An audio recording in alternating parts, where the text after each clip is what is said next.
Untuk itu, tema Paskah kita tahun ini adalah We Are The Winners. Ibadah Paskah akan kita adakan hari Minggu tanggal 24 April 2022 jam 4 sore via Zoom Meeting. Untuk itu, kami memohon dukungan doa pada seluruh sidang jemaat GKA agar ibadah ini berjalan dengan baik. Pada Paskah ini, kita akan membagi bingkisan kepada anak sekolah Minggu Surabaya Utara. Bagi sidang jemaat yang rindu berpartisipasi dalam dana dapat melalui transfer ke BCA di nomor rekening 38489044742 atas nama Sandy Lydia atau bisa langsung menyerahkan kepada Ibu Sinto. Demikianlah pengumuman ibadah Paskah Sekolah Minggu Surabaya Utara. Sampai jumpa di ibadah mendatang. Bye-bye. Tuhan Yesus memberkati.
Shalom, puji Tuhan. Bagaimana kabarnya pagi ini Bapak Ibu? Saya percaya kita semua dalam keadaan baik. Amin. Kita baik karena Allah kita baik. Kita baik semuanya karena Allah kita mengasihi kita sekalian. Dan pada pagi hari ini saya sangat bersukacita sekali kita bisa kembali beribadah, kita bisa kembali akan mendengarkan firman Tuhan, memuji dan memuliakan nama Tuhan. Semuanya hanya oleh anugerah Tuhan semata-mata. Amin. Kita akan segera mulaikan ibadah kita dan saya ajak semua menundukkan kepala dan kita bersatu di dalam doa. Bapa di dalam kerajaan surga yang kami sembah di dalam nama Tuhan Yesus Kristus, terima kasih Tuhan untuk pagi ini. Terima kasih untuk kesempatan yang Tuhan berikan kepada kami sehingga kami bisa berkumpul di tempat ini. Kami akan beribadah, kami akan memuji memuliakan nama Tuhan dan mendengarkan firman Tuhan bersekutu dengan tubuh dan darah-Mu menjelang Paskah yang akan segera kami alami bersama Tuhan. Terima kasih Tuhan untuk kesempatan ini dan pagi ini kami mau beribadah dan memberikan seluruh hidup kami memberikan seluruh hati kami, tubuh, jiwa dan roh kami kepada Tuhan. Tuhan yang memimpin kami, Tuhan yang menyertai kami dan kami mau bersungguh-sungguh beribadah dari awal hingga pada akhirnya. Terima kasih Tuhan, urapi kami, pimpinlah kami dan kami siap untuk memuji memuliakan nama Tuhan di dalam nama Tuhan Yesus Kristus. Amin. Bapak Ibu Saudara-saudara dikasihi Tuhan, ada satu pujian yang akan kita nyanyikan bersama. Pujian ini dalam bahasa Inggris, ya kita mungkin belum pernah menyanyikan, tapi saya akan membacakan dulu. Wah, ini musiknya semangat sekali. Oke, saya akan baca dulu. Kita coba jelaskan terjemahin ya. Mungkin LCD bisa bantu. LCD bisa. Oke, ini dia. Jesus Beautiful Savior, artinya Yesus penyelamat yang indah. God all of majesty, risen King. Allah segala yang mulia, Raja yang bangkit. Lamb of God, holy and righteous, anak domba Allah, kudus dan benar. Blessed Redeemer, bright morning star, penebus yang dimuliakan, dialah sang bintang fajar. Terus, all the heavens shout your praise, seluruh surga meneriakkan pujian bagimu. All creation bows to worship you, seluruh ciptaan bersujud menyembahmu. How wonderful, how beautiful, betapa hebat dan betapa indahnya. Name above every name, exalted high. Nama di atas segala nama ditinggikan. How wonderful, how beautiful, betapa indah, betapa mulianya. Jesus your name, Yesus namamu. Name above every name, Jesus. Nama di atas segala nama, Yesus. Terus, I will sing forever, Jesus, I love you. Bukan menyanyi selamanya, ku cinta kau. Sekali lagi, I will sing forever, Jesus, I love you. Pujian ini mengasih tahu sama kita, mengingatkan kepada kita bahwa nama Yesus adalah nama yang indah. Nama Yesus, nama yang mulia di atas segala nama. Dialah Yesus yang sudah berkorban bagi kita, memberikan tubuhnya dan darahnya untuk kita semua. Kita akan pujikan pujian ini bersama. Beautiful Savior. Beautiful Savior.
oleh karena Engkau besar, oleh karena kebaikan-Mu, dan oleh karena kasih-Mu Tuhan. Engkau mati bagi kami, menyelamatkan kami dari dosa kami, dan Engkau bangkit memberikan kemenangan bagi kami, dan Engkau pasti akan datang kembali untuk menjemput kami masuk di dalam Yerusalem yang baru penuh kemuliaan.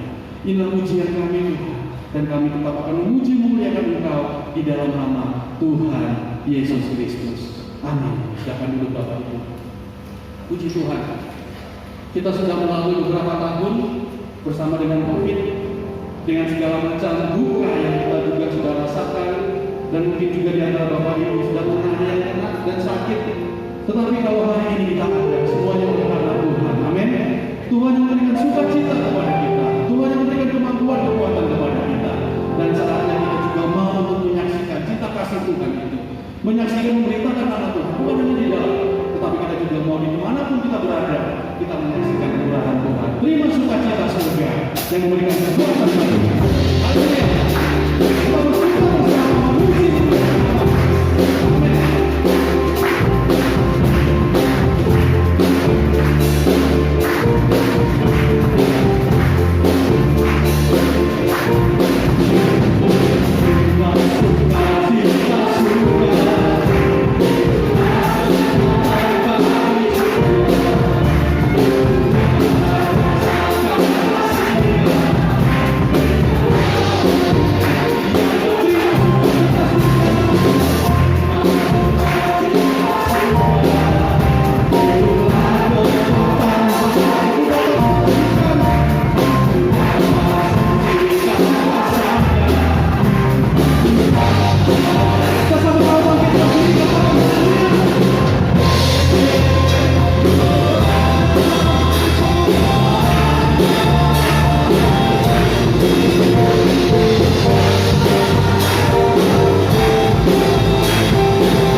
Tuhan selalu berikan kepada kita semuanya.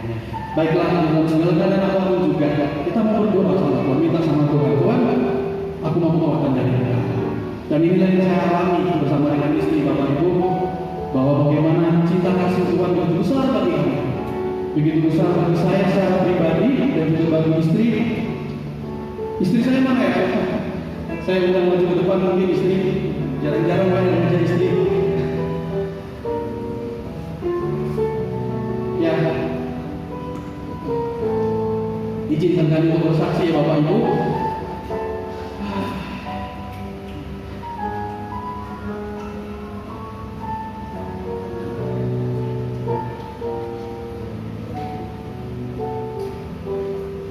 Ada bonus 2. Ada bonus 2. Saya aja istri ada bonus 2 ini. Ya anak saya maksudnya. Oke.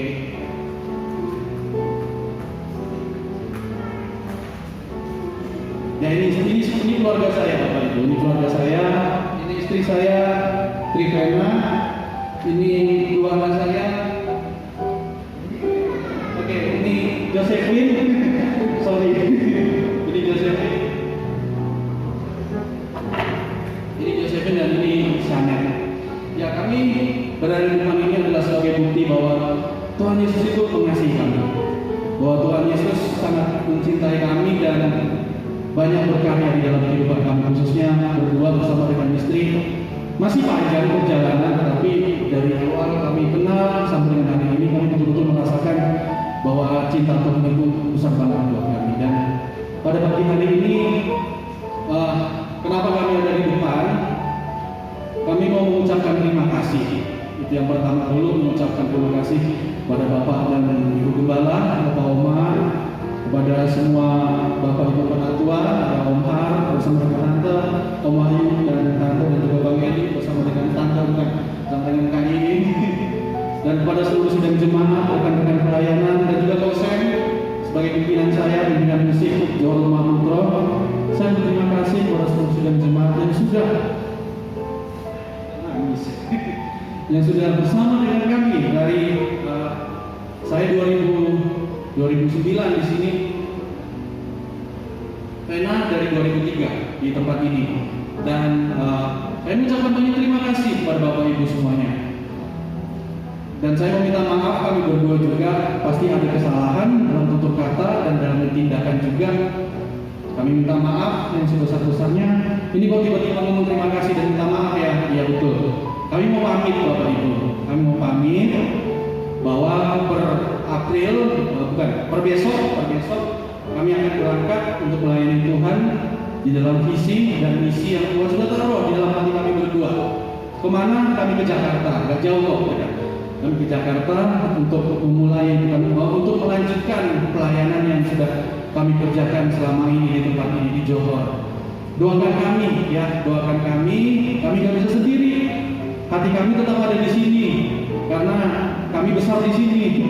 Kami besar di sini, kami dididik di sini, kami bertumbuh semakin dewasanya di sini, semakin cinta Tuhan di sini bersama-sama dengan teman-teman semuanya. Kami mengucapkan terima kasih yang sebesar-besarnya, dan besok malam kami akan berangkat. Kami akan berangkat ke Jakarta. Doakan kami ya supaya kami tetap bisa seperti nyanyian tadi. Kita katakan bahwa kekuatan kami bisa tetap kuat, tetap teguh karena cinta Tuhan. Sukacita Tuhan yang ada di dalam hati kami. Gak mau ngomong, tapi ntar selesai ibadah banyak ngomong biasa.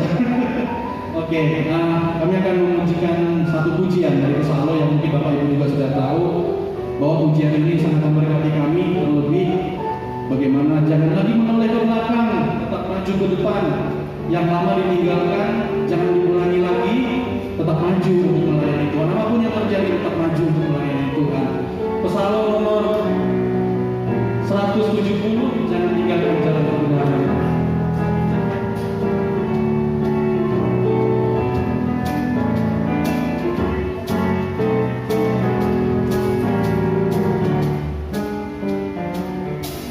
Sejak hari kita diselamatkan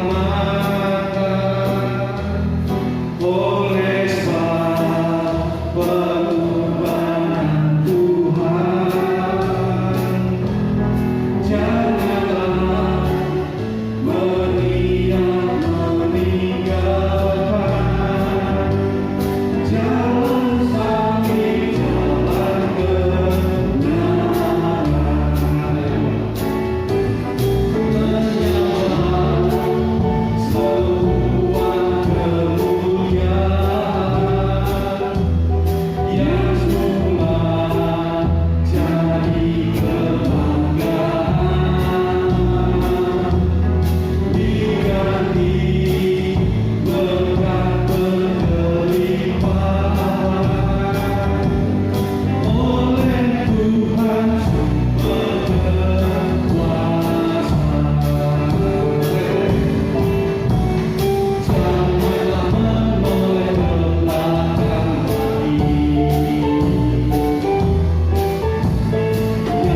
kita akan mendengarkan firman Tuhan. Dan baiklah, kita akan menyanyikan Psalm 141 sebagai doa kita untuk kita mendengarkan firman. Berfirmanlah Yesus yang memberikan kita kekuatan memenangkan hidup kita.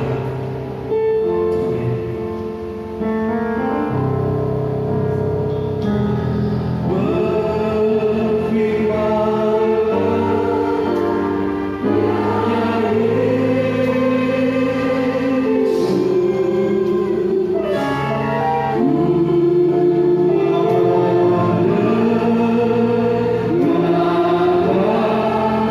Berfirmanlah Yesus, hilangkan takutmu. Berfirmanlah ya Yesus, hilangkan takutmu.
tuntunlah dengan penuh kesungguhan.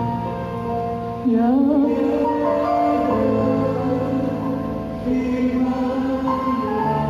inilah doa kami Tuhan. Sudah banyak sering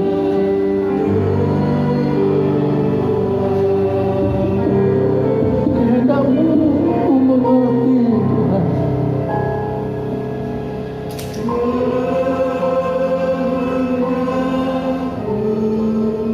Amin.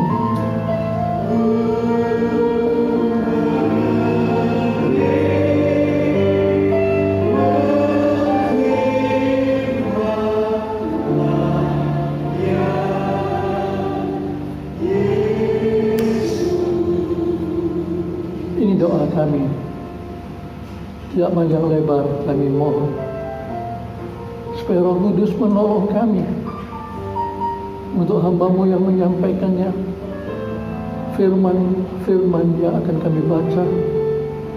Roh Kudus yang sama dalam hati kami masing-masing untuk membimbing kami masuk dalam seluruh kebenaran, supaya kami tidak bingung dengan beberapa firman yang harus kami baca bersama.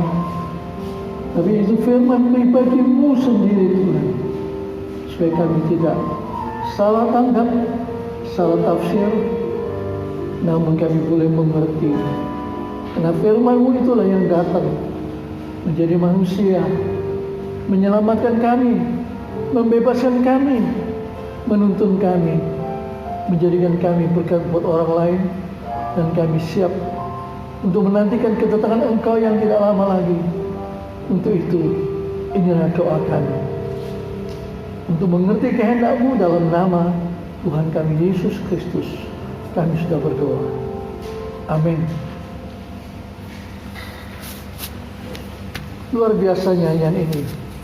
Tanpa sadar dikatakan berfirmanlah, berfirmanlah beberapa kali. Ya. Kadang-kadang kita menantikan satu ayat firman Allah, satu waktu ada banyak ayat firman Allah, tapi satu waktu juga ayat ini dan ayat itu kok ada sedikit beda. Tetapi kita sudah berdoa, kita sudah menyanyi. Inilah doaku Tuhan, berfirmanlah, berfirmanlah. Kehendak-Mu ku mengerti, berfirmanlah Yesus. Yang berfirman Yesus bukan saya ya. Saya cuma istilahnya mengcopy paste apa yang ada dalam Alkitab sendiri. Tetapi terima kasih buat doa kalian semua. Tidak bisa saya sebut satu persatu. Bersama istri kami sampaikan salam jumpa dalam kasih Tuhan Yesus Kristus. Shalom semuanya. Oh, luar biasa ya. Semoga perjumpaan model begini istilahnya tetap muka, bisa terus berlanjut. Tapi bukan berarti kita ngotot. 2 tahun yang lewat dan doa Tuhan sudah buka jalan. Jangan kita kemudian, wah ini doa saya, ini luar biasa. Kemudian kita ngotot lagi. Kita mesti belajar mengerti kehendak Allah. Akhirnya kita akan melihat apa yang Yesus katakan di dalam Injil Lukas pasal yang ke-22. Tentunya saya ajak saudara untuk membukanya. Ada tulisan, maafkan saya mesti lepaskan, saya punya kacamata terpaksa. Karena kadang-kadang saya harus, ya ini lebih baik buat saya. Ayat 7 sampai ayat yang ke-23. Injil Lukas pasal 22, ayat 7 sampai dengan 23. Nanti kita akan mendengar pembacaannya beberapa ayat. Saya nuntun, kemudian saudara nanti akan melihat, menemukan firman mana yang kita dengar pada pagi hari ini. Coba tolong dibacakan ayat yang ke-7. Lukas 22 ayat 7. Maka tibalah hari raya roti tidak beragi, yaitu hari di mana orang harus menyembelih domba Paskah. Ayat 8. Lalu Yesus menyuruh Petrus dan Yohanes, katanya, "Pergilah, persiapkanlah perjamuan Paskah bagi kita, supaya kita makan." Kita loncat ayat yang ke-13. Maka berangkatlah mereka, dan mereka mendapati semua seperti yang dikatakan Yesus kepada mereka. Lalu mereka mempersiapkan Paskah. Ya, teruskan dulu. Ketika tiba saatnya, Yesus duduk makan bersama-sama dengan rasul-rasulnya. Katanya kepada mereka, "Aku sangat rindu makan Paskah ini bersama-sama dengan kamu sebelum aku menderita. Sebab aku berkata kepadamu, aku tidak akan memakannya lagi sampai ia beroleh kegenapannya dalam kerajaan Allah." Ya, sampai sini dulu aja.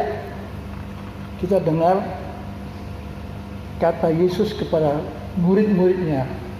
Pertama kepada dua muridnya, supaya pergi ke suatu tempat untuk mengadakan Paskah menurut peraturan orang Yahudi. Tetapi di tengah-tengah pesta itu, kita dengar Yesus berkata pada murid-muridnya, 12 muridnya, "Aku tidak lagi minum anggur ini sejak ini sampai nanti pada hari kerajaan Allah nyata." Dua kalimat yang beda. Satu, Tuhan katakan, laksanakan. Kita akan adakan Paskah menurut Yahudi. Tapi di tengah-tengah Paskah itu, Yesus memberikan suatu kalimat yang betul-betul beda. Ya, sebenarnya biasanya nanti kita akan melihat sedikit kembali bagaimana pesta Paskah orang Yahudi. Kenapa Tuhan Yesus di sini ada satu terobosan, ada satu keubahan. Aku tidak lagi minum saat ini. Berarti nanti Paskah orang Yahudi terus berjalan, terus bergulir tahun ke tahun, abad ke abad sampai hari ini. Tetapi Yesus sudah mengatakan kepada muridnya, kamu lain lagi. Sejak ini aja. Setelah itu tidak. Ya. Coba kita baca dulu tambahan dalam ayat yang sama, pasal yang sama. Tolong dibacakan ayat yang ke-19 atau ayat yang ke-17 mulai. Kemudian ia mengambil sebuah cawan, mengucap syukur, lalu berkata, "Ambillah ini dan bagikanlah di antara kamu. Sebab aku berkata kepada kamu, mulai dari sekarang ini, aku tidak akan minum lagi hasil pokok anggur sampai kerajaan Allah telah datang." Lalu ia mengambil roti, mengucap syukur, memecah-mecahkannya dan memberikannya kepada mereka. Katanya, "Inilah tubuhku yang diserahkan bagi kamu. Perbuatlah ini menjadi peringatan akan aku." Terus? Demikian juga dibuatnya dengan cawan sesudah makan. Ia berkata, "Cawan ini adalah perjanjian baru oleh darahku yang ditumpahkan bagi kamu." Ya, sudah selesai ya. Terima kasih. Tidak lazim. Ada perkataan yang lazim, kalimat yang lazim, firman. Ada sebuah kalimat firman Allah juga yang Yesus katakan, tapi sangat mengejutkan dan juga membingungkan. Kalau saya membaca, mereka tidak mengerti. Belum mengerti. Inilah ya tubuhku. Kemudian cawannya, inilah darahku. Mereka bingung. Tema pada pagi ini adalah memperingati Paskah dengan makna baru. Mereka sungguh-sungguh terkejut waktu itu. Kita mesti kembali pada saat murid-muridnya itu mendengarkan, melakukan perintah, siapkan Paskah ya untuk kita semua supaya kita bisa adakan Paskah. Tuhan tidak mengabaikan Paskah yang Bapak Surgawi menyatakan. Nanti kita akan baca sedikit cerita itu. Tetapi di tengah-tengah ini ada satu perubahan. Supaya pada waktu yang akan datang seperti kita sekarang ini, gereja Tuhan juga memperingati hari Paskah, ya, kita seolah-olah tidak berani mengelak walaupun kebaktian Paskah kemarin kaum muda diadakan, ya. Tetapi hari Paskah tetap kita seolah-olah tidak berani melanggar, tetap akan jatuh pada hari Jumat yang akan datang. Kita akan sama-sama memasuki Jumat Agung. Kapan? Ya Jumat. Lalu Paskah hari Minggu. Tahun berganti tahun. Apakah itu sesuatu yang baru?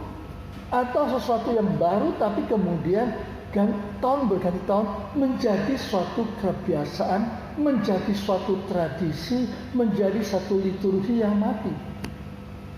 Ini yang membuat saya berpikir, Tuhan, saya mesti omong apa? Kalau saudara membaca ayat-ayat, mereka tidak tahu. Bahkan Yesus katakan, di antara kamu ada yang mau mengkhianati aku. Mereka bingung semua. Jadi kita coba berada pada posisi mereka. Mereka siap Paskah kuno, Paskah yang lama. Tetapi Tuhan membawa mereka memasuki Paskah yang baru. Ini tidak bisa mengerti. Sungguh tidak bisa mengerti pada waktu itu. Sampai Yesus disalib pun juga tidak mengerti. Ini perlu kita pahami. Supaya kalau kita ditanya orang, kapan Jumat Agung? Oh nanti Jumat. Seolah-olah kita tahu, padahal tidak tahu apa-apa. Ya, saya ingin kita semua belajar untuk mengetahui bagaimana, kenapa seriusnya Yesus katakan, inilah tubuhku. Sementara Paskah yang lama apa? Tubuh itu yang mana yang dimakan? Inilah darahku. Nah, perjanjian lama, bagaimana? Ada sesuatu perubahan. Ya, dan saya takutnya adalah seperti orang Yahudi sampai hari ini saya tadi singgung, mereka tetap adakan Paskah, betul-betul Paskah yang sesuai dengan perjanjian lama. Karena Alkitab, bahasa orang Yahudi yang 5 Pentateuch dari tulisan Musa, itu sampai hari ini, baik dalam bahasa Ibrani maupun bahasa Aram maupun bahasa Yunani itu sama persis. Untuk orang Kristen, untuk orang Yahudi sama persis. Tetapi prakteknya untuk orang Yahudi tetap perjanjian lama itu.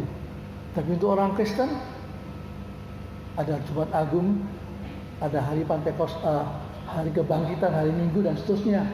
Lalu bagaimana? Ya. Kenapa di sini kita memperingati Paskah dengan makna baru? Oh, Paskah nanti kita masak telur bebek. Ya, kemudian kita gambar-gambar, kemudian kita sembunyikan di bawah ya tempat duduk sekolah minggu Paskah. Ayo, setelah itu kita berdoa amin. Semua boleh mencari siapa yang mendapatkan telur. Wah, ribut. Tahun berganti tahun cuma begitu saja. Kemudian kita orang Kristen juga Paskah. Kadang-kadang ada yang gereja yang mendekati Paskah seperti itu. Oh, gerejanya ditutup semua.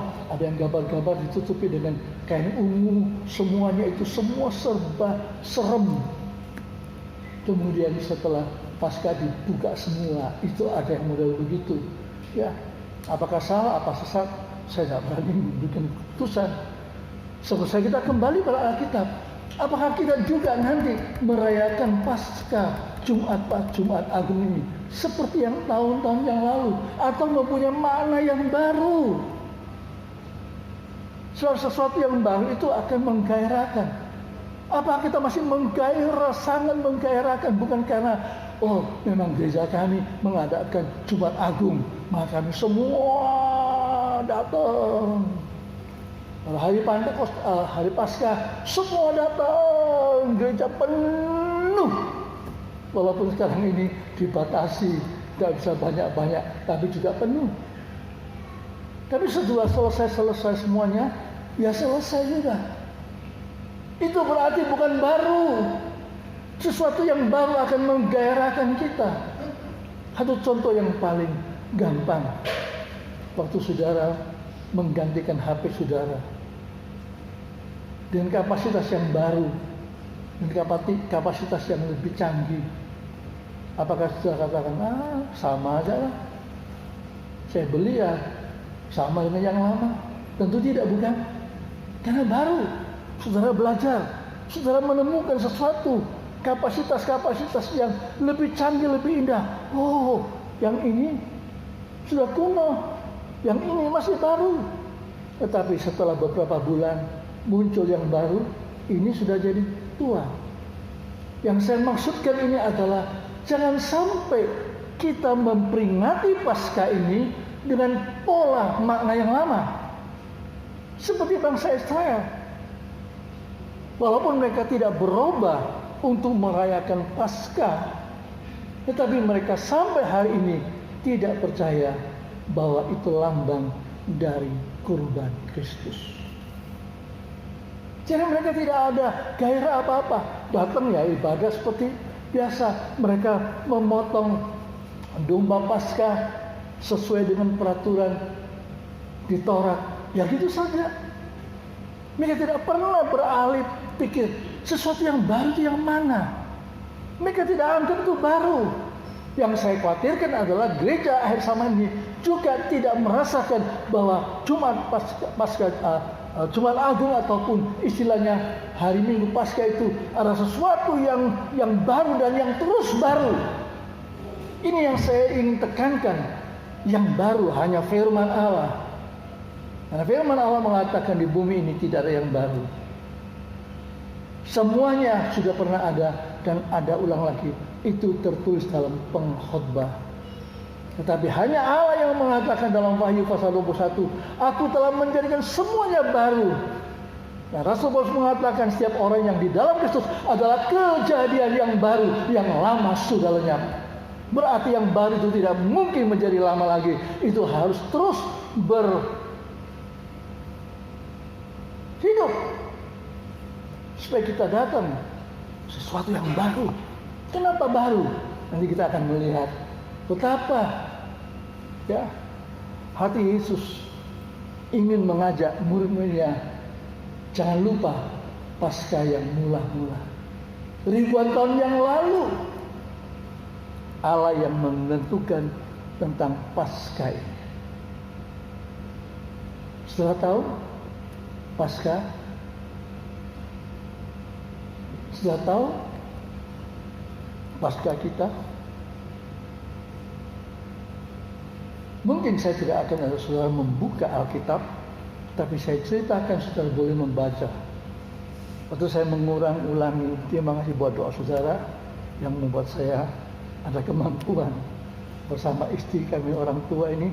Memang kalau bukan Tuhan yang menolong, menopang saya atau saudara, saya gak bisa di sini. Gak enak tubuh ini, capek. Tapi Tuhan mau menolong saya.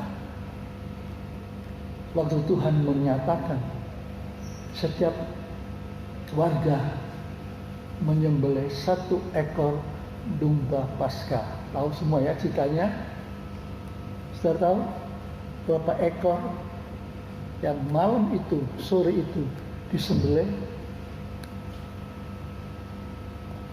Berapa nyawa yang mati supaya membuat bangsa Israel hidup terlepas, terbebas dari perbudakan? Waktu saya merenungkan, sedang Tuhan luar biasa. Mungkin sampai hari ini bangsa Israel masih menggunakan Taurat, peraturan yang lama. Tiap-tiap keluarga mereka menyembelih 1 ekor domba tanpa salah. Sudah tahu berapa ekor? Waktu bangsa Israel keluar dari Mesir, Alkitab saya dan saudara mengatakan 600.000 laki-laki yang keluar. Belum istrinya, belum anaknya. Ada yang mengatakan, oke lah, suami istri dan 2 anak. Si David, nah, anaknya kembar. Jadi satu keluarga, katakanlah demikian 4 orang.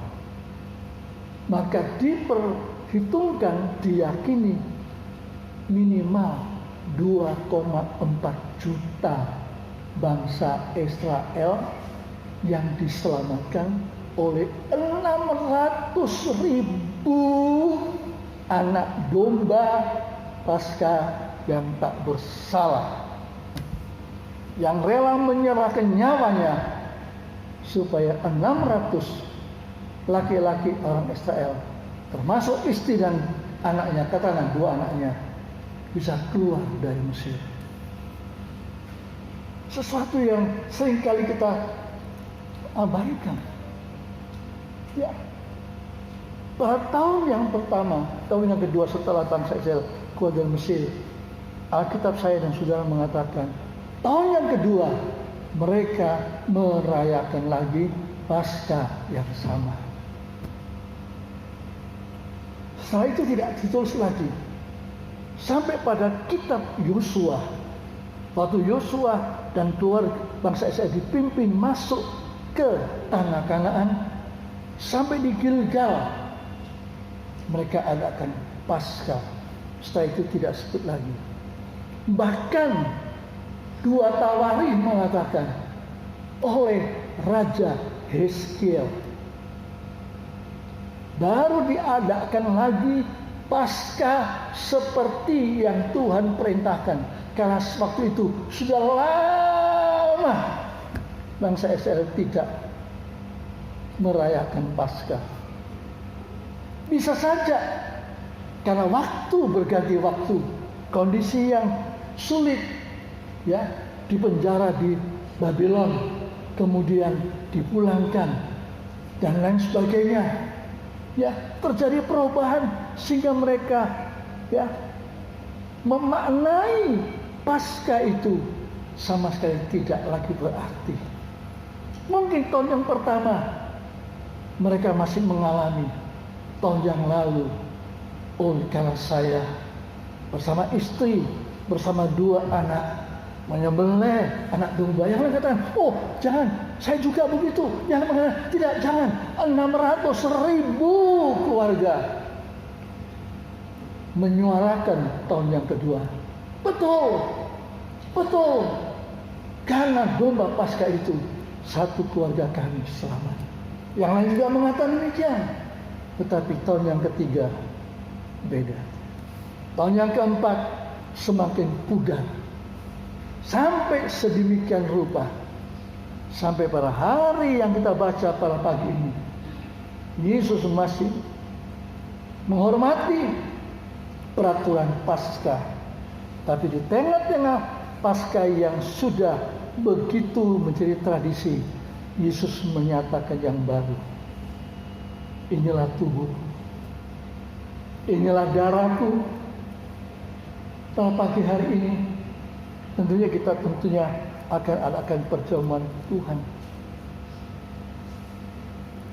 Apakah ini juga menjadi suatu tradisi, menjadi kebiasaan? Angkat roti, angkat, malu kalau angkat terlalu tinggi, capek mungkin, turunkan.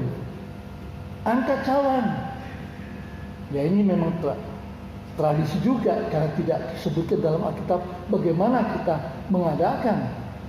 Ya, saya tidak akan bicara panjang lebar pada pagi ini, karena saya coba simpan. Kalau Tuhan izinkan, kita akan berjumpa pada Jumat Agung, masih berkaitannya dengan makna yang baru. Saya berterima kasih karena itu dilakukan oleh non-Yahudi. Kalau Yahudi masih tidak mau percaya, Rasul Paulus menyampaikan mereka berontak, mereka melawan, mereka mengadakan kontroversial yang sangat keras, bahkan mereka ingin membunuh Rasul Paulus. Tapi gereja Tuhan dibimbing untuk memaknai. Kalau Yesus katakan, dia ambil roti, dia ucapan syukur, dia pecah-pecahkan. Kita tidak pecah-pecahkan, kita sudah dicetak dengan gampang-gampang.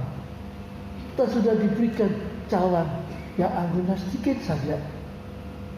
Kenapa begini? Akan saya sampaikan pada Jumat secara sederhana. Tetapi pada pagi ini, saya ingin saudara saya untuk melihat bagaimana 600.000 ekor nyawa.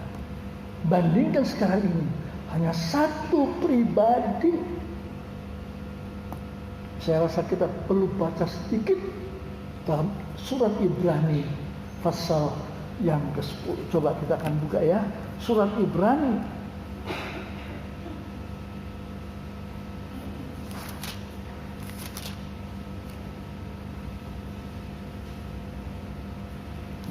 pasal 9 dulu. Ya, saya akan coba mengaturnya dengan baik secara sederhana. Perhatikan baik-baik ya di sini. Ayat yang ke-23. Ya, Ibrani pasal 9 ayat 23. Coba tolong dibacakan pelan-pelan. Jadi segala sesuatu yang melambangkan apa yang ada di surga haruslah ditahirkan secara demikian, tetapi benda-benda surgawi sendiri oleh persembahan-persembahan yang lebih baik daripada itu. Ya, jadi mereka pasca itu dengan menyembelihkan domba segala macam itu duniawi. Tapi ada satu yang dari surga, maka dikatakan korbannya itu harus lebih. Teruskan. Sebab Kristus bukan masuk ke dalam tempat kudus buatan tangan manusia. Ya, perhatikan. Yang hanya merupakan gambaran saja dari yang sebenarnya. Tetapi ke dalam surga sendiri untuk menghadap hadirat Allah guna kepentingan kita. Iya, luar biasa. Ingat baik-baik ini ya, teruskan dulu.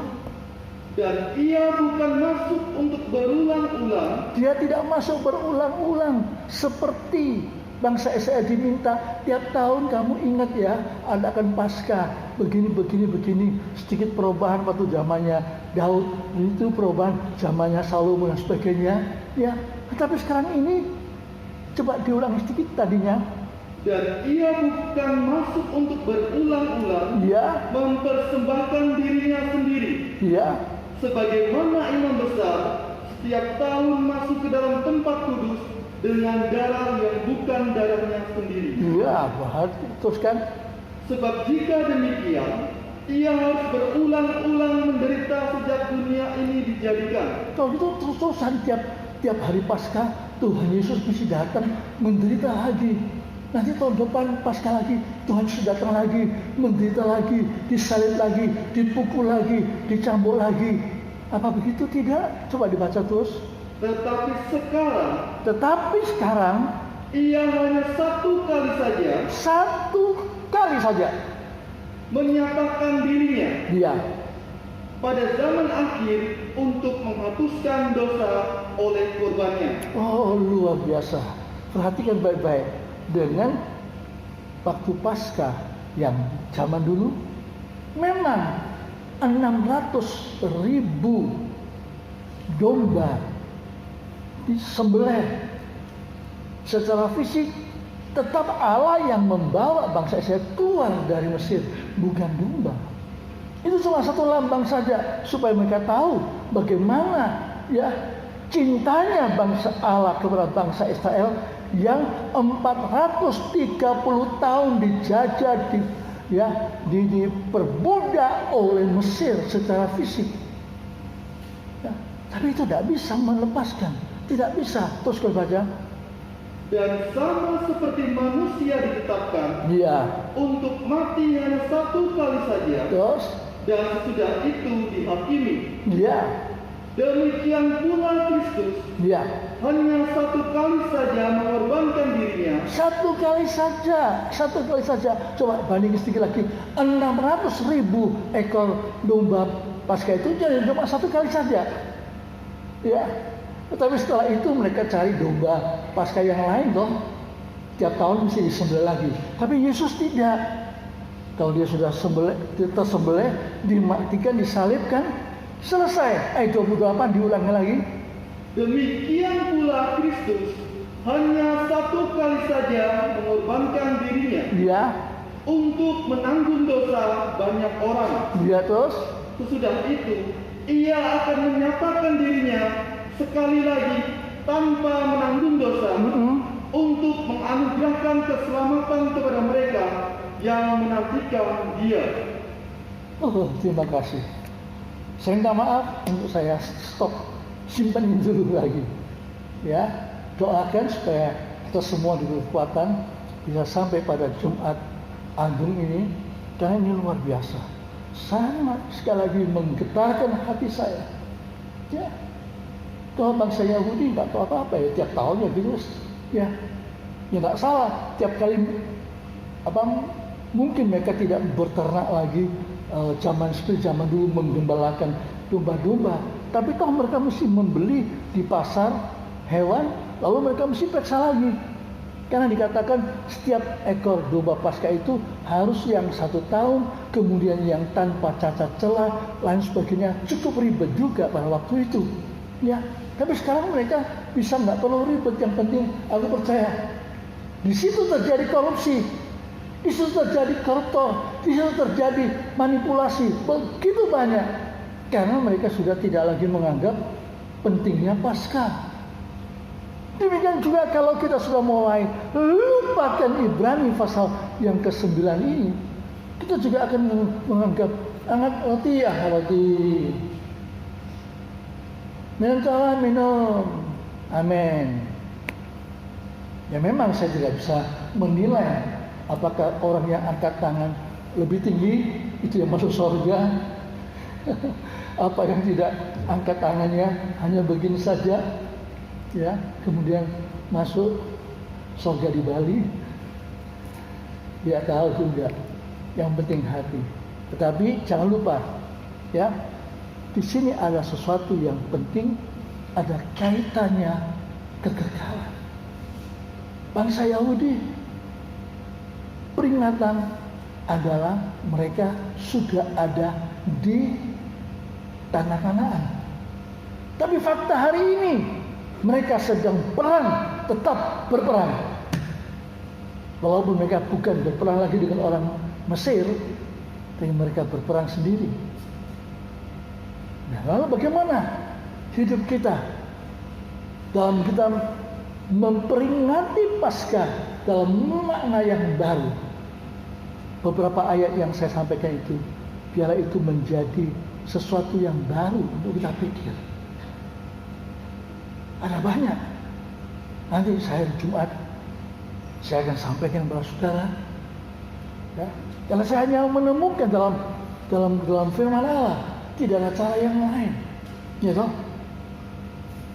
Waktu Yesus berkata dalam Injil Matius, inilah tubuhku, lakukan ini untuk memperingati akan aku.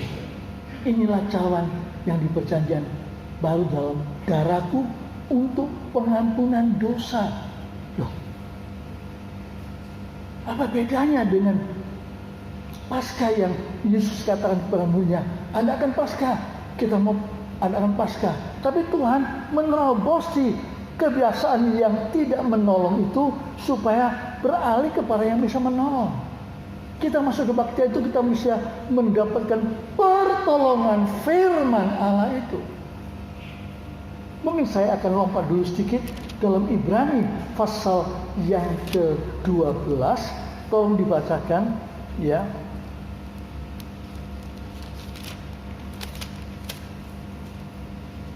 Maksud saya ralat pasal 9, ya.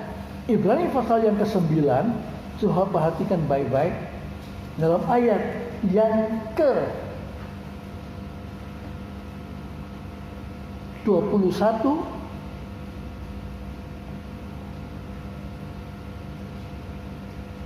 Ya, Ibrani pasal 9 ayat 21.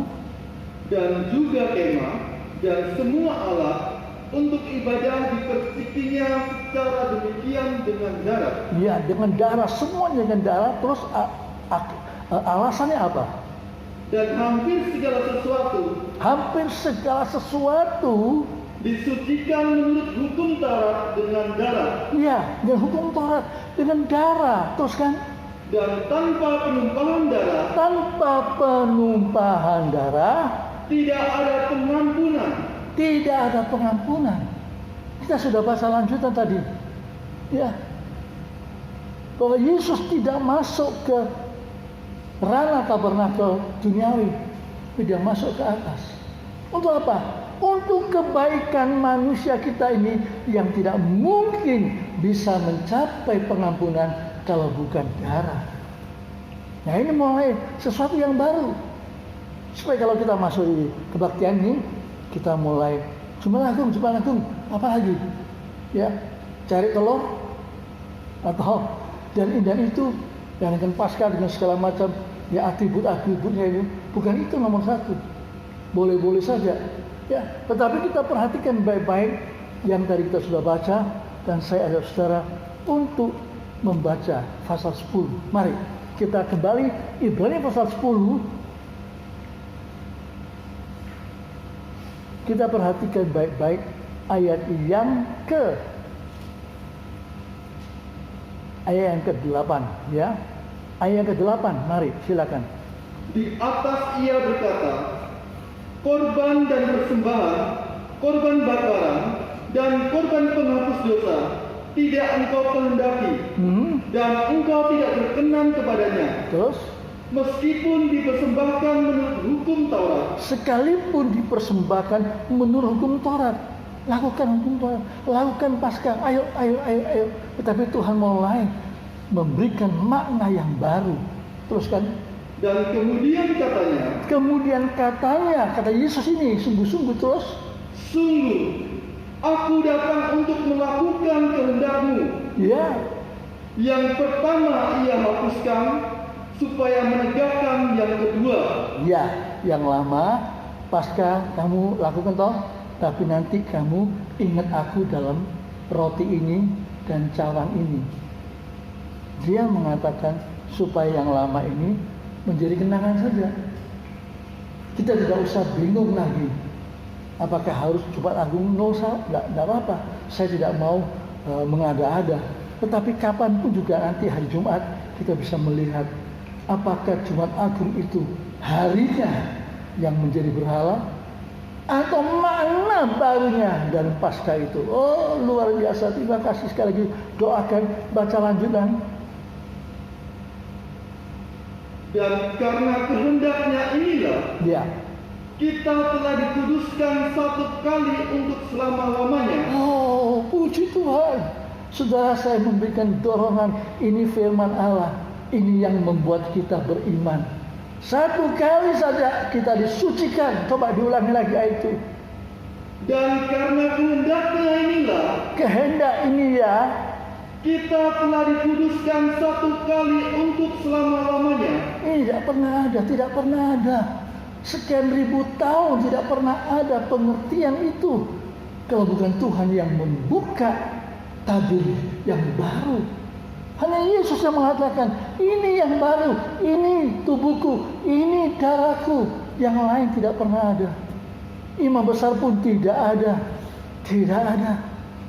Perhatikan baik-baik pengorbanan Yesus yang luar biasa. Bandingkan dengan 600.000 ekor domba Paskah. Tiap tahun mereka mesti menyembelih sekian ratus ribu kalau misalkan bangsa Israel masih ada.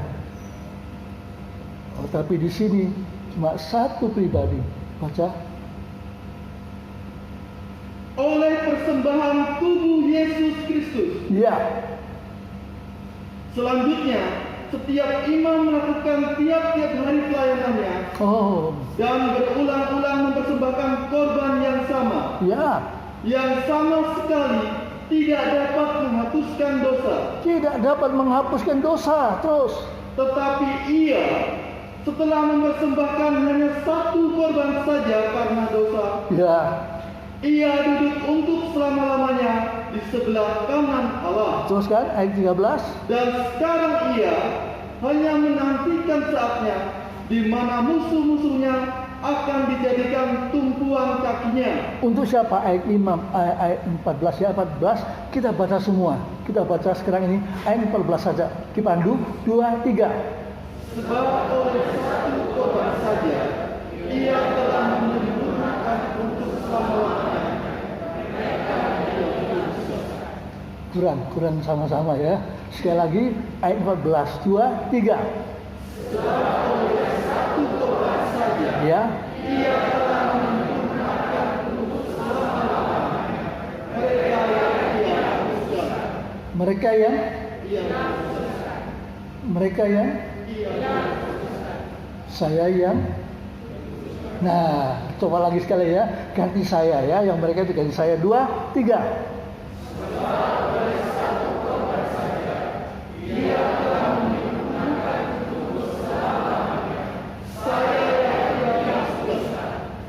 Amin. Kenapa bingung? Kalau saya disucikan selama-lamanya, ya kita mesti percaya ini firman amin. Supaya kalau kau dari luar, kamu kan masih salah, kamu seringkali ayo jujur, kamu masih toh nggak jujur gitu. Aduh Tuhan, gimana? Tuhan sudah sucikan, minta ampun sama Tuhan. Ini luar biasa. Bangsa Israel itu cuma memperingati Paskah, gitu saja. Ya, mereka tidak lagi terlepas. Mereka terbelenggu oleh dosa, mereka terbelenggu oleh kerajaan duniawi. Israel sampai hari ini masih terus berperang, masih tidak pernah ada damai. Kenapa? Yang memberikan damai adalah Yesus yang mereka salib. Yang memberikan kemenangan, itulah Yesus yang mereka tolak. Bagaimana dengan kita pada pagi hari ini? Ya, kalau kita percaya ini, kita sudah aminkan ini, kita buktikan ini makna yang baru. Ya. Oh, bukan 10 tahun yang lalu saya telah baca itu ayat, tapi setelah 10 tahun yang lalu sekarang ini saya nggak lagi percaya. Bisa saja terjadi begitu. Bisa saja terjadi. Saya pernah ceritakan pada waktu yang lalu, entah di sini dan di mana, bahwa seorang pendeta senior yang luar biasa kerjasama dengan almarhum pendeta Billy Graham. Luar biasa ikut dalam penginjilan, ya, tersendiri dengan kelompoknya, tersendiri dengan Billy Graham, crusade yang luar biasa. Sudah cukup lama, puluhan tahun sudah, umur usianya sudah cukup tua. Tiba-tiba dia menyangkal Yesus. Tiba-tiba dia meninggalkan Yesus. Tiba-tiba dia katakan, aku tidak percaya, Yesus bukan Tuhan, Yesus bukan Juru Selamat. Padahal dia yang berkhotbah, yang sudah banyak puluhan ribu jiwa diselamatkan, dia yang menyangkal. Apakah itu ada kaitan dengan Yudas Iskariot? Kita akan bahas Jumat yang akan datang. Supaya kita sungguh-sungguh, jangan cuma mereka yang tidak tahu apa-apa, mereka bingung. Ya, lalu mereka waktu itu bingung betul-betul. Coba kita kembali pada ayat-ayat terakhir pada pagi ini yang sederhana saja dalam Injil Lukas. Injil Lukas pasal yang ke-22 tadi, ya. Kita ulangi ayat yang ke-20 dulu, pasal yang ke-22, ayat yang ke-20. Demikian juga dibuatnya dengan cawang sesudah makan. Ia berkata, cawang ini adalah perjanjian baru oleh darahku, Ya, yang ditumpahkan bagi kamu. yang ditumpahkan bagi kamu. Kenapa? Nanti kita akan bahas Jumat yang akan datang. Teruskan. Tetapi lihat, ini adalah lagi perkataan firman Tuhan yang didengar oleh 12 rasul. 12 rasul, tidak ada satu pun yang tidak dengar. Semua dengar. Teruskan. Tangan orang yang menyerahkan aku ada bersama dengan aku di meja ini. Loh, ada. Ini coba diulangi, perhatikan baik-baik. Tetapi lihat, tangan orang yang menyerahkan aku, tangan yang orang yang mau mengkhianati aku, yang mau membuat saya dijual. Terus ada bersama dengan aku di meja ini.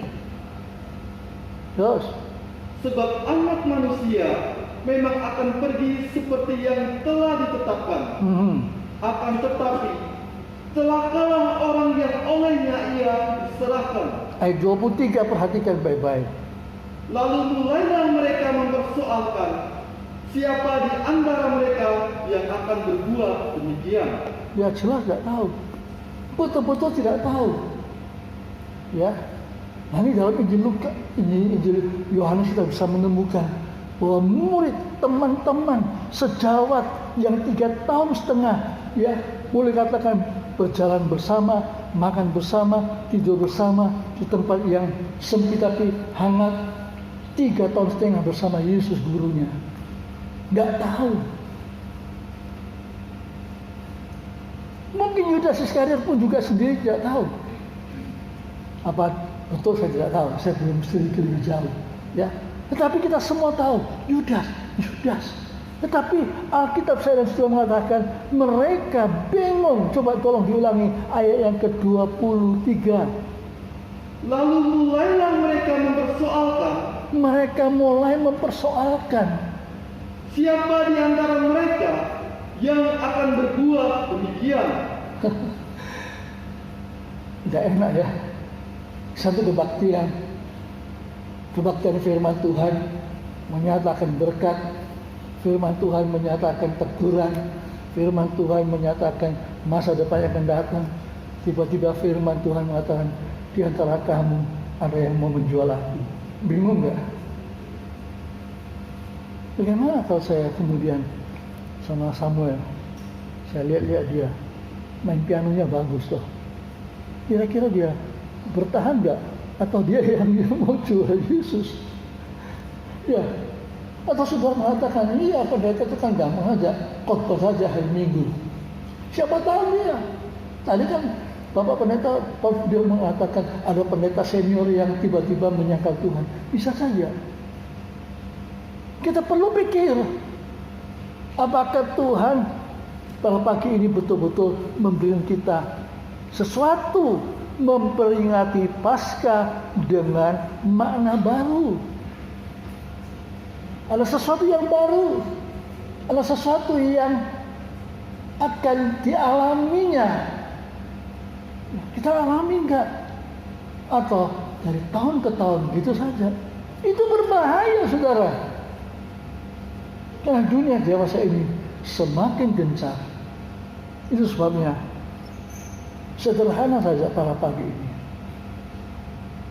Ada sebuah nyanyian yang tiba-tiba saya diingatkan. Jangan lupa. Seringkali kita lupa. Bahkan nyanyian ini pun juga seringkali kita anggap sesuatu yang tidak berarti. Ku tak mau lupakan sengsara Tuhanku. Nyanyian rohani nomor 70. Kalau bisa tayangkan nyanyian rohani nomor 70. Lagu lama, lagu sederhana.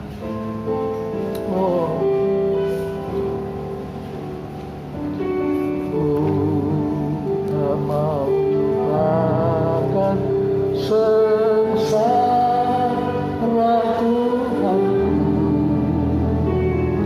sana atasnya milik Golgota. Dia serahkan hidupnya.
Tadi dalam awalnya saya katakan, dua persoalan ini ada makna, ada yang berkorban.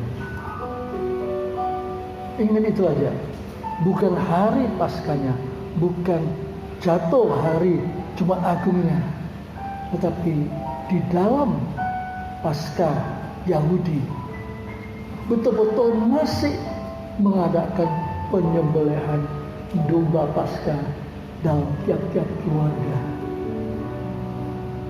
Tetapi oleh karena mereka tidak mengerti, lalu mereka menjadikan semua itu begitu gampang, begitu murah, bahkan lupa pun no problem. Kalau kita juga begitu, maka makna pengorbanan yang terjadi pada Paskah akan tidak ada artinya. Kalau dulu 600.000 ekor disembelih nyawanya, membuat 2,5 juta bangsa Israel bebas. Maka sekarang satu jiwa dari sorga, anak domba Paskah itu, satu korban untuk seluruh manusia di muka bumi ciptaannya. Ada bukti yang nyata untuk kita syukuri pada Jumat yang akan datang, bahwa harus ada pengorbanan. Saya bisa hidup karena saya tahu Tuhan berkorban untuk saya. Saya tidak tahu mengapa, mungkin karena pandemi. Tapi kadang-kadang saya omong istri sharing, terus sekarang saya jalan pagi menurut dokter supaya sehat setengah jam. Saya menganggap Tuhan, saya hidup karena Engkau yang hidup. Kalau Engkau tidak dalam hati saya, akan mati. Saya dan istri satu Tuhan. Kalau Engkau ada dalam hati saya, maka Engkau ada dalam hati istri saya. Kalau Engkau ada dalam hati saya, aku sehat karena Engkau sehat. Kalau aku sehat, istri saya sehat. Dan kalau istri saya sakit, saya sakit. Tanpa sadar, ada sesuatu yang terkait. Tiap pagi saya melihat, sampai saya kata, Tuhan, kapan Engkau datang kembali? Ya, mari kita mau nyanyikan lagu ini. Mari kita siapkan roti dan cawan, sampai kita menyanyi pelan-pelan, sampai kita buka supaya tidak terlalu. Ku tak mau lupakan.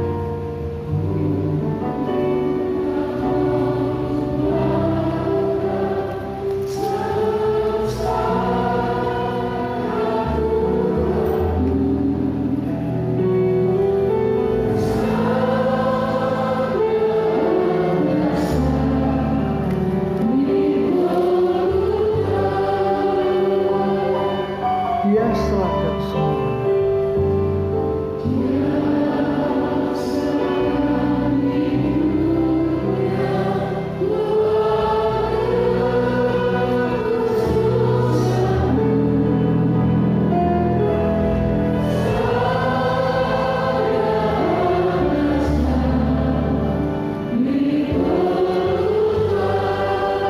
Cintanya Yesus amat heran.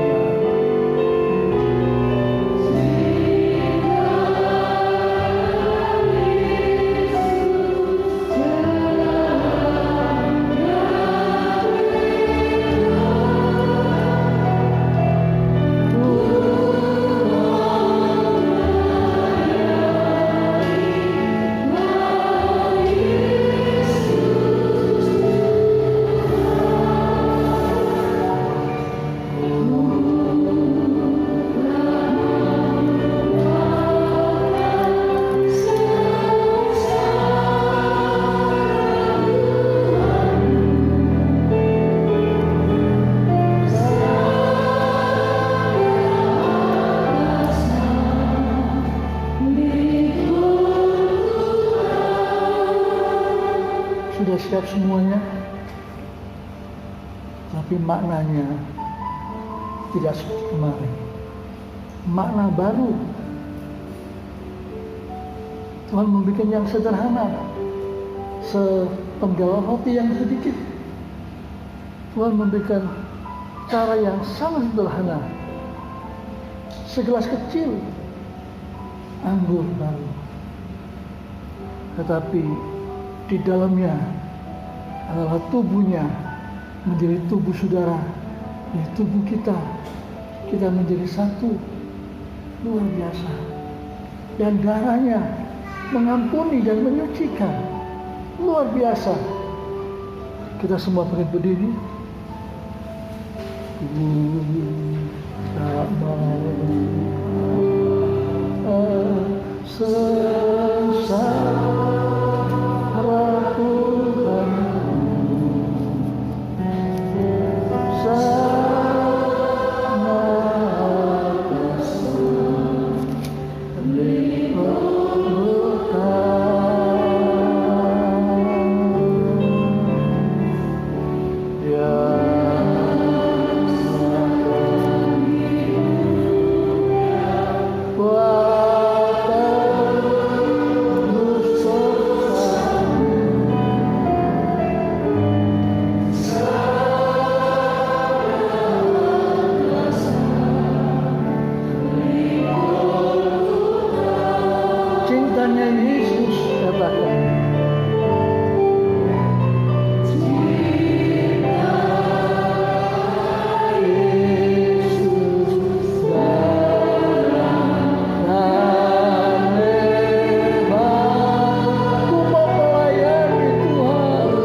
semua telah angkat roti ini.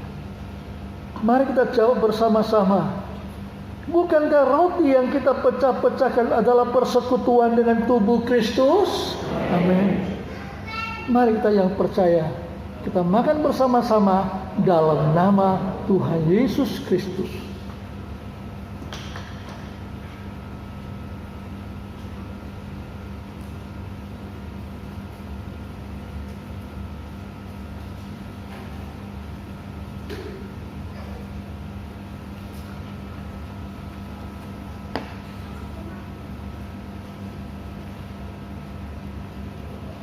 Sejenak saya tunggu supaya semuanya sudah menyiapkan cawan.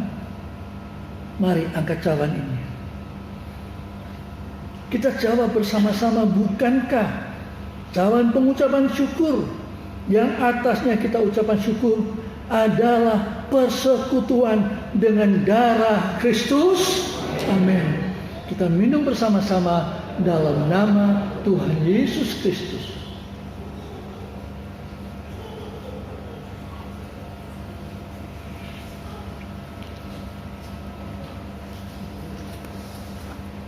Yang mau angkat tangan silakan. Yang mau berdiri, yang mau duduk silakan. Cintanya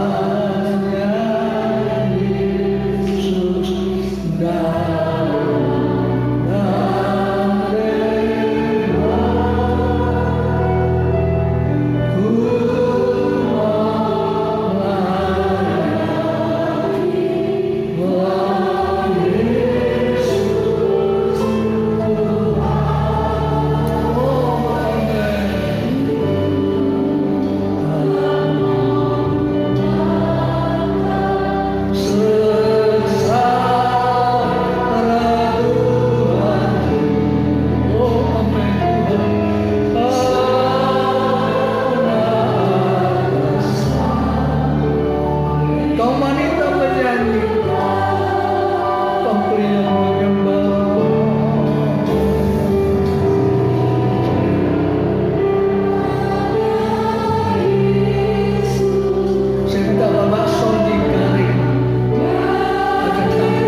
sejenak kita bersyukur kepada Tuhan. Terima kasih Tuhan.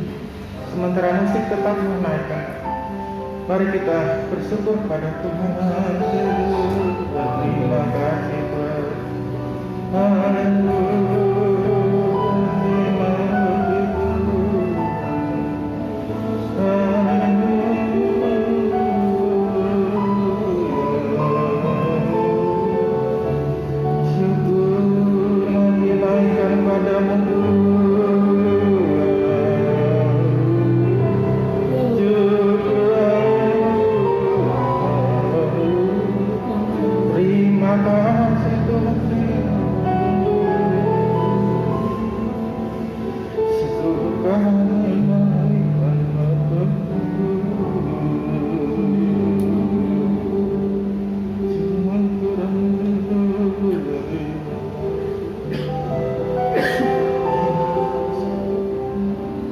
Kita turunkan tangan kita.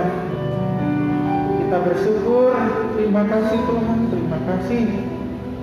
Ada makna yang baru yang Tuhan berikan bagi kami, khususnya jemaat di Johor ini.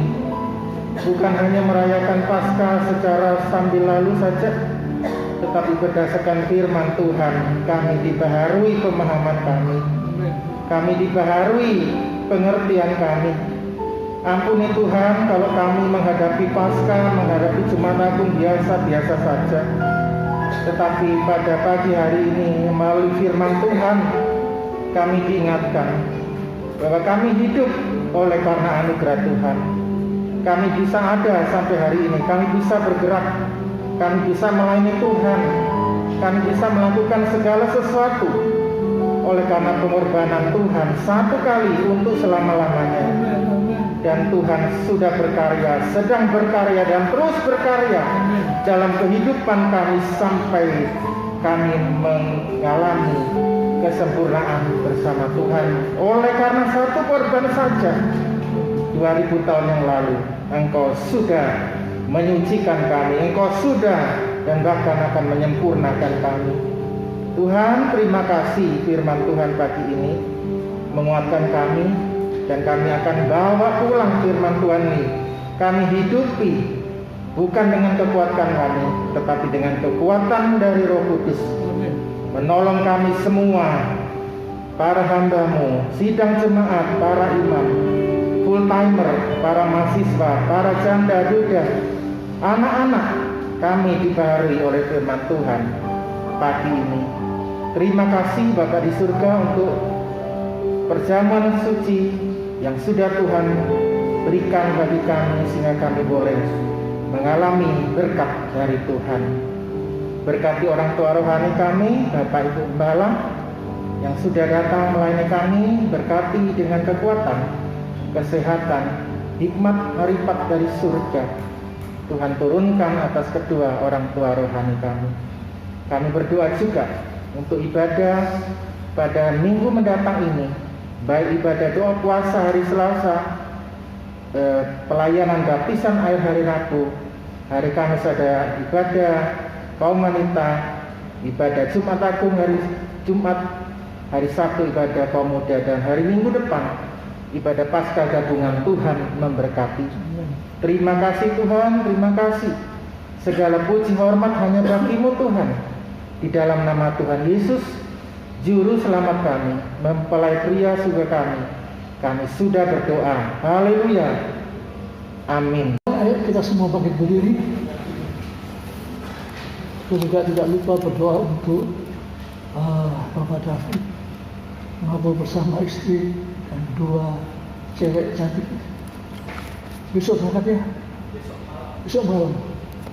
Kita semua sukacita, syukuri, bisa berjumpa, bisa berpisah, tetap satu tubuh Kristus. Bapa dalam surga, terima kasih banyak. Tidak ada kata yang lain kecuali terima kasih, karena kami bisa hidup, kami bisa memuji Engkau, kami bisa mendengarkan firman-Mu, kami bisa ditolong oleh Roh Kudus untuk meluruskan hal-hal yang mungkin kami bingung, tapi Engkau menjadikan kami mengerti semuanya. Segala kepujian kemuliaan bagi Engkau, juga bagi keluarga hamba-Mu Bapak David yang akan berangkat dengan visi misi yang terdalam dalam hati mereka, cukup lama, cukup digemuli, dan semakin nyata panggilan Engkau untuk keluarga ini di Jakarta nanti. Kami percaya Tuhan, Engkau yang ada dalam hidup mereka, baik di tempat ini maupun di tempat yang baru.